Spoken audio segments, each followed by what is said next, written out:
अस्सलाम वालेकुम। मैं अब्दुल्ला नगर से हाजी जावेद पहलवान बोल रहा हूँ। मैं अब्दुल्ला नगर का सरपरस्त भी हूँ और अल्लाह के करम से हम लोग अपने समाजी कामों में भी लगे रहते हैं। मेरी मालेगांव के अवामों से ये अपील है, ये दरख्वास्त है कि आज हम लोगों के वास्ते जो लॉकडाउन की ढील दी गई है, तो हम लोगों को फासले से ही रह के सब काम करना है। हम लोगों को अपने घर पे ही रह के सब करना है।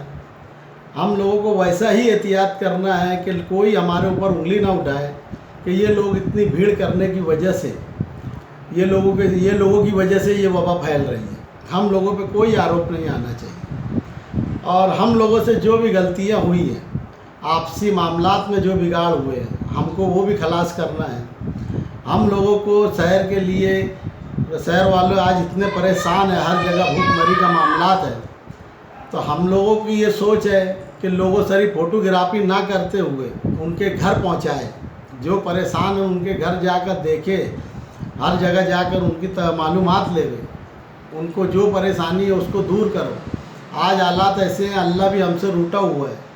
हम अल्लाह के घर जाकर, मस्जिद में जाकर नहीं मांग सकते।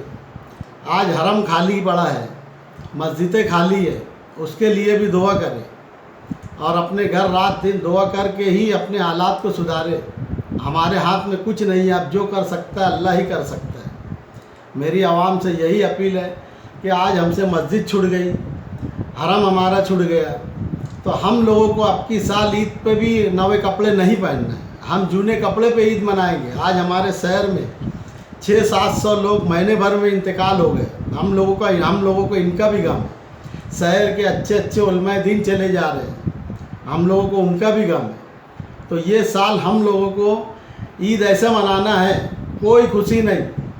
हमारे मेन जिम्मेदार लोग चले गए हैं, बस वो ढंग से हमें ईद मनाना है कि लोग बोले कि ये साल हमारा शहर में ऐसा रमज़ान गया है कि हम ज़िंदगी भर सोचे भी नहीं थे।